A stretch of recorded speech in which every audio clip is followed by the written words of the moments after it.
सत्य वचन की राह पर चले हम सदा, यीशु का साथ हो रहे हमारी हर दुआ।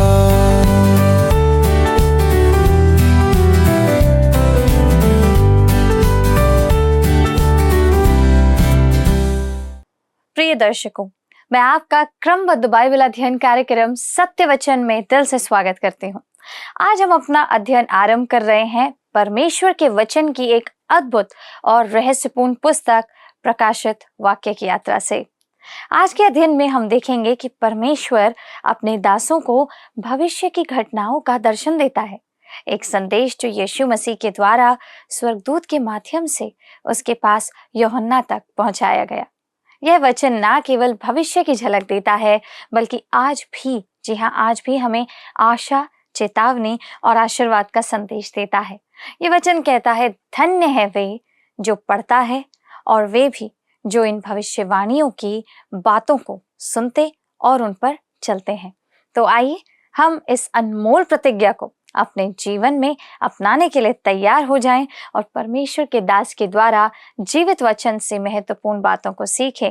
प्रिय मित्रों, आप सभी को हमारे मुक्तिदाता और फिर से आने वाले प्रभु यीशु मसीह के महिमामय नाम में प्रेम भरा नमस्कार।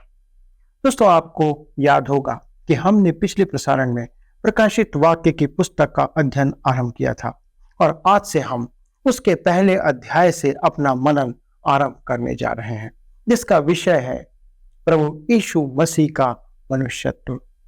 दोस्तों, इस पुस्तक के पहले विभाजन में हम प्रभु यीशु मसीह के मनुष्यत्व या मानव रूप को देखेंगे। हम प्रभु यीशु मसीह को उसकी संपूर्ण महिमा और कलीसिया में महान महायाजक के पद पर उसे देखते हैं। दोस्तों, हम उसे इन सब बातों पर संपूर्ण नियंत्रण में देखेंगे। सुसमाचारों में हम उसे नम्र, दीनहीन और क्रूस पर मरता हुआ देखते हैं। पृथ्वी पर उसने स्वयं को अपने विरोधियों के अधीन कर दिया था। दोस्तों, पर प्रकाशित वाक्य की पुस्तक में वो वैसा बिल्कुल प्रकट नहीं किया गया है।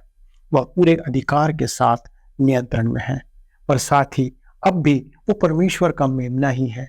पर यहाँ हम उस मेमने के क्रोध को देखते हैं जो संपूर्ण पृथ्वी को थरथरा देता है।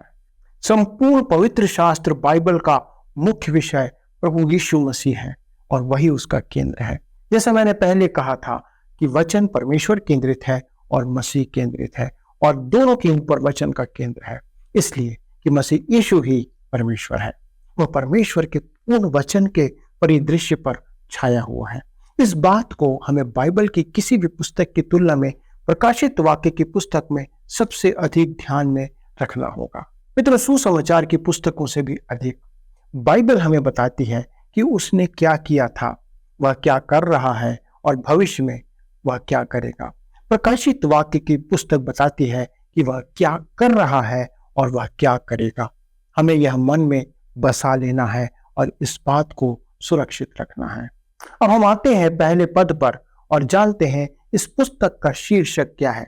आइए हम पढ़ें प्रकाशित वाक्य पहला अध्याय और उसका पद 1। जैसे लिखा है, यीशु मसीह का प्रकाशित वाक्य जो उसे परमेश्वर ने इसलिए दिया कि अपने दासों को वे बातें जिनका शीघ्र होना आवश्यक है दिखाए, और उसने अपने स्वर्गदूत को भेजकर उसके द्वारा अपने दास यूहन्ना को बताया।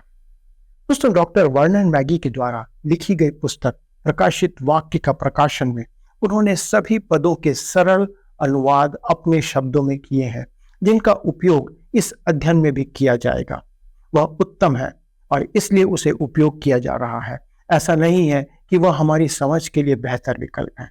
दोस्तों, यह केवल यूनानी भाषा में यूहन्ना के वास्तविक अर्थ को उठाकर उसे सरल भाषा में प्रस्तुत करने का प्रयास है, जो हमारे समय में हमारे लिए थोड़ा अधिक शाब्दिक और समझने योग्य हो।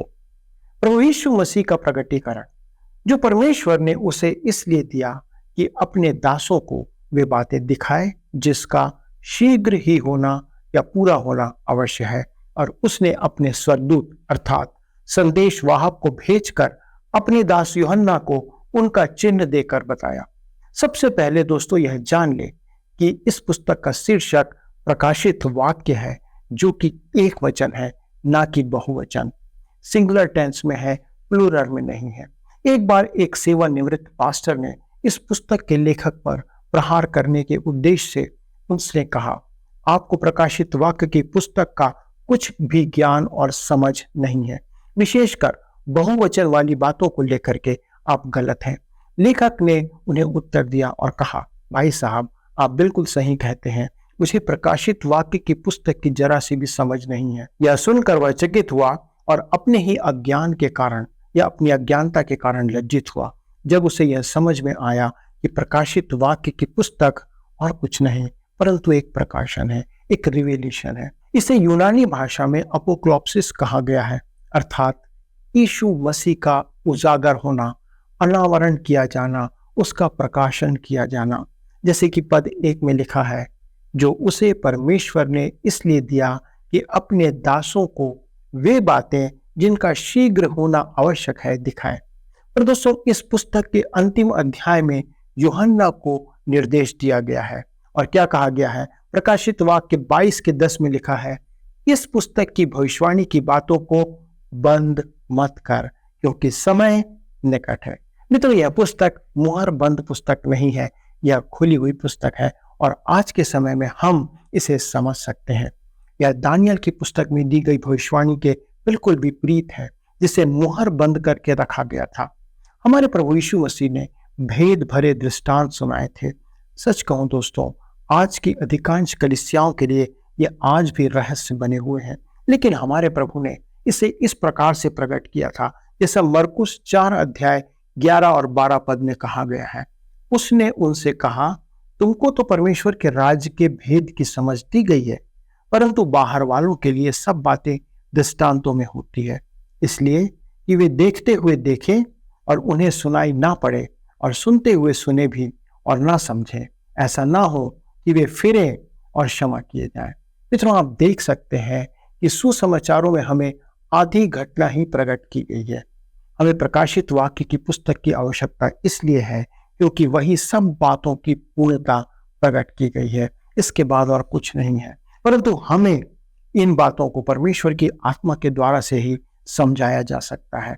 प्रकाशित वाक्य की पुस्तक पर्दा उठाने का काम करती है कि हम प्रभु यीशु मसीह का प्रत्यक्ष सौंदर्य देख पाए, उसकी सामर्थ्य को देख पाए, उसकी महिमा को देख पाए।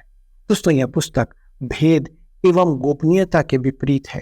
यह पुस्तक भेदों का प्रकाशन है। अगले पद में इसे भविष्यवाणी कहा गया है, जिसे हम देखने जा रहे हैं।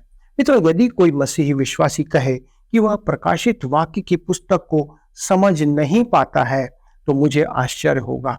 क्यों? क्योंकि यह पुस्तक हमें इसलिए दी गई है कि हम परमेश्वर के राज्य के भेदों को समझ पाए। पहले पद में दिखाए शब्द का उपयोग किया गया है।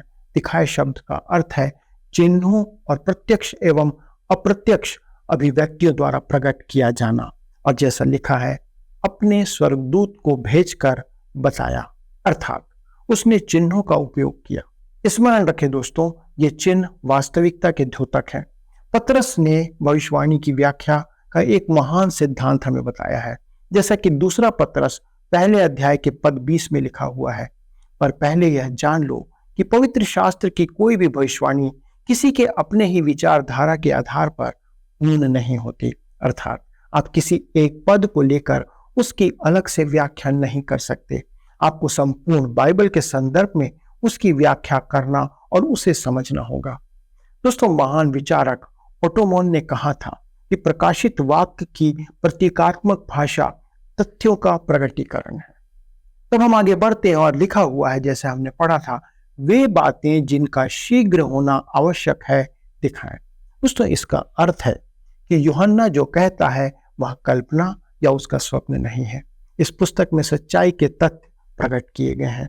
ये बातें क्या हैं? दोस्तों, एक बार एक बुजुर्ग दंपत्ति अपने नवासे को संभाल रहा था। उन्होंने उसे खिलौने वाले एक कमरे में छोड़ दिया। वह बालक अपने खिलौनों को अपनी वस्तुएं कहता था। एक बार उसने सब खिलौने फर्श पर फैला दिए और उन्हें ऐसे ही छोड़ दिया। जब उसके नाना उस कमरे में गए, तब एक खिलौना पर उनका पांव पड़ा और वे फिसल कर गिर पड़े। इसी प्रकार प्रकाशित वाक्य की किसी भी बात पर हमें फिसल कर गिर नहीं जाना है। दोस्तों, आप कह सकते हैं कि जब वस्तुएं जो लिखा हुआ है, वस्तुएं प्रतीक है, लेकिन आप प्रतीकों पर गिरते नहीं हैं। पर प्रकाशित वाक्य की पुस्तक में वस्तुएं जो है वो ठोस पदार्थ से बनी हुई वस्तुएं हैं। और जब लिखा है वे वस्तुएं, तो वे वस्तुएं वास्तविक हैं। जब भी यूहन्ना किसी प्रतीक का प्रयोग करता है तो वह अपने पाठकों को स्पष्ट कर देता है कि वह एक प्रतीक का उपयोग कर रहा है। और हम निश्चिंत होकर कह सकते हैं या निश्चिंत हो सकते हैं कि वह एक प्रतीक का प्रयोग कर रहा है, क्योंकि वास्तविकता प्रतीक से कहीं अधिक महान और महत्वपूर्ण है। दोस्तों, सच तो यह है कि चिन्ह वास्तविकता का एक अच्छा द्योतक नहीं होता है, और जब कहा गया है अवश्य है तो वह इस बात को पूरा करता है। वह कहता है कि उन बातों का शीघ्र होना आवश्यक है। इसके द्वारा आपातकालिक आवश्यकता और निश्चितता प्रकट की गई है। और जब वो कहता है शीघ्र, तो शीघ्र शब्द से उसका अभिप्राय है कि हम इसे अति महत्वपूर्ण समझें। दोस्तों, यह शब्द धर्मशास्त्र में कई बार उपयोग किया गया है। जैसे लूका 18 के 8 में हमारा प्रभु यीशु कहता है वह तुरंत उसका न्याय चुकाएगा। दोस्तों, यहाँ पर तुरंत शब्द का अर्थ है शीघ्र। कहने का अर्थ है कि जब न्याय आरंभ किया जाएगा तब पल भर की देरी ना होगी कि वह न्याय पूरा कर दिया जाएगा।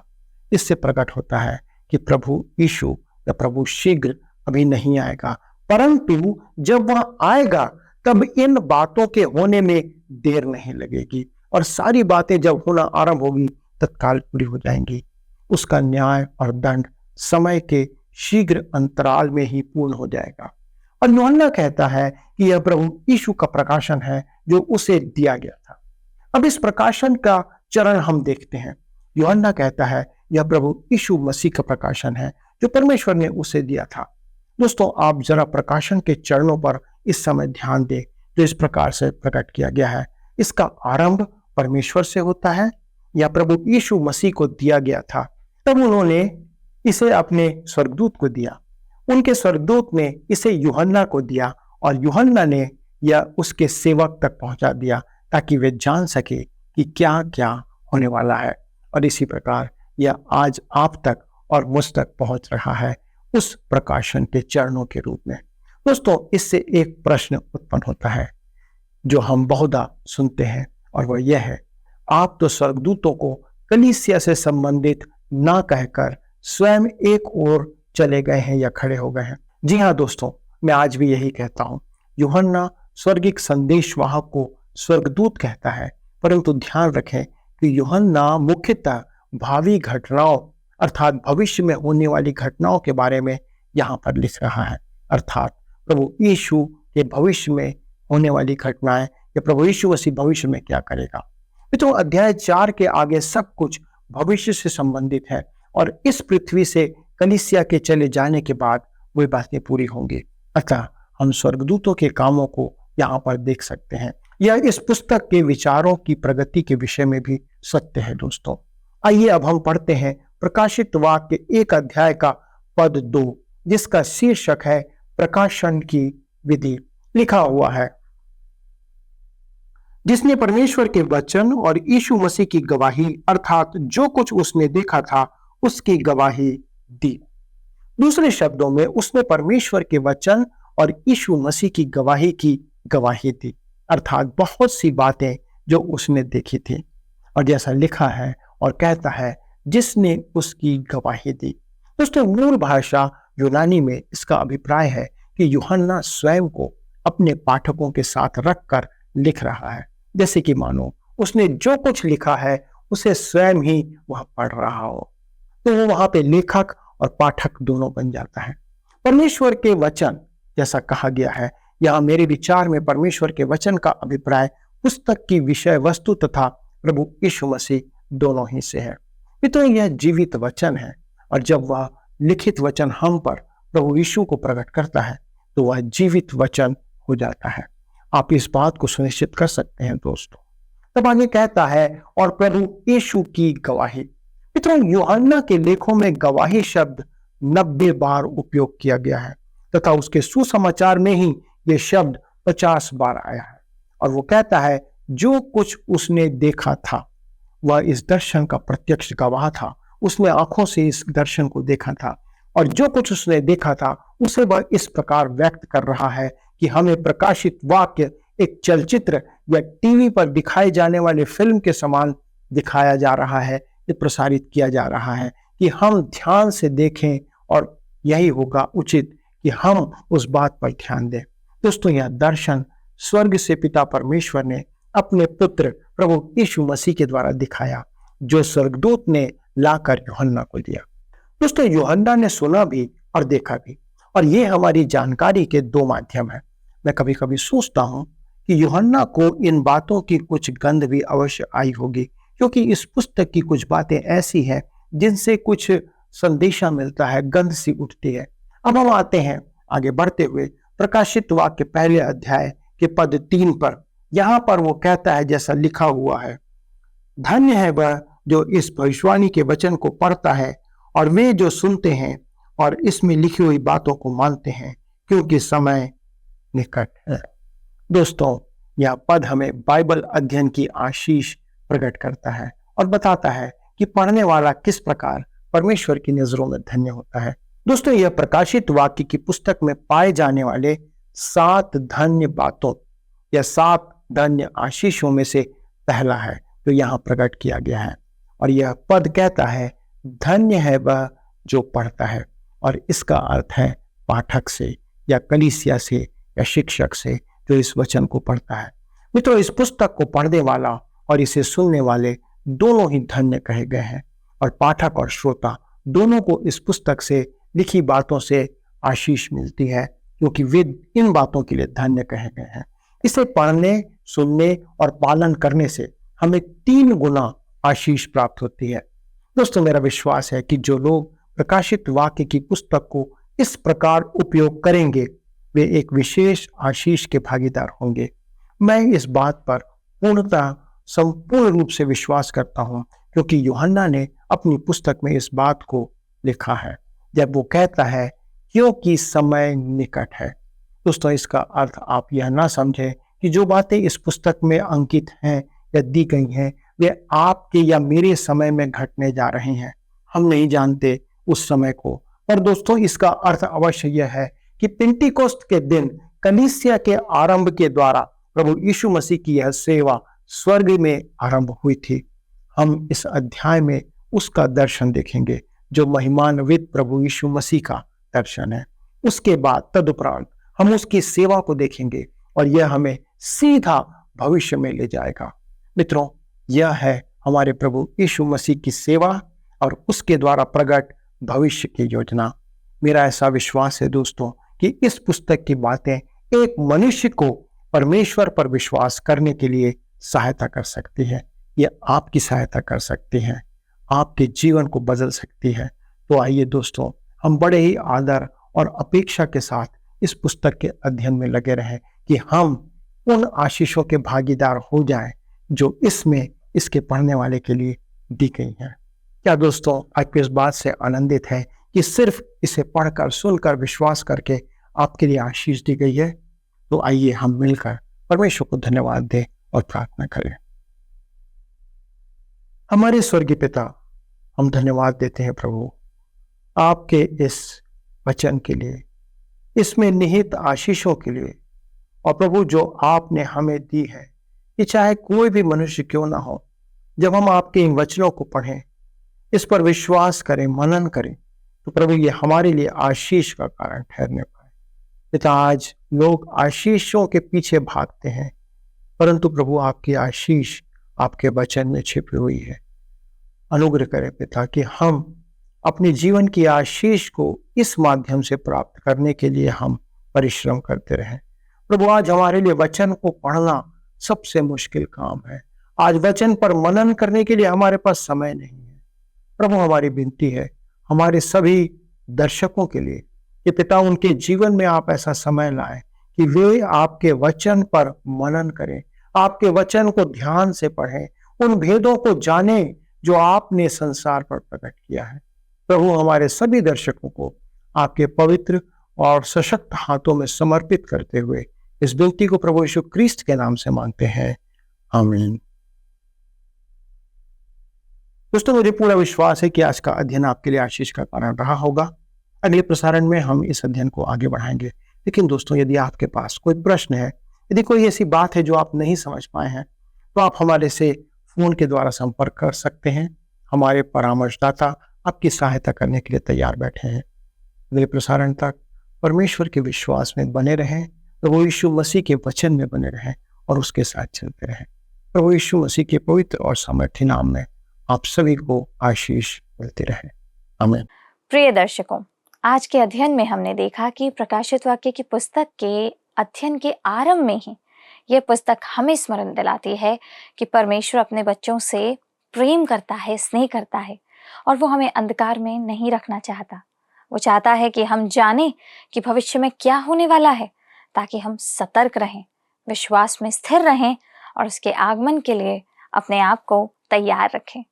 मित्रों, आज हमने देखा कि कैसे परमेश्वर का यह दिव्य दर्शन यूहन्ना को दिया गया और ये संदेश आज भी हम सबके लिए प्रासंगिक है। याद रखिए, जो इस वचन को पढ़ते हैं, सुनते हैं और उस पर चलते हैं, वे धन्य हैं। इसलिए आपको निर्णय लेना है, मुझे निर्णय लेना है कि हम क्या करना चाहते हैं। परमेश्वर हमें बुद्धि, सामर्थ्य और शांति से परिपूर्ण करे और सही निर्णय लेने में सहायता करे। मित्रों, यदि आप इस अध्ययन को दोबारा सुनना चाहते हैं तो आप हमारे YouTube पर वर्ड रिसाउंड्स हिंदी में इसे सुन भी सकते हैं, देख भी सकते हैं, ताकि आप इसे किसी के साथ साझा भी कर सकें। और अधिक जानकारी और प्रार्थना के लिए आप स्क्रीन पर आ रहे नंबर पर, जो कि है 9651433397 9651433397 पर संपर्क कर सकते हैं। हमारे परामर्शदाता आपकी सहायता अवश्य करेंगे। प्रभु आपको आशीषित करे।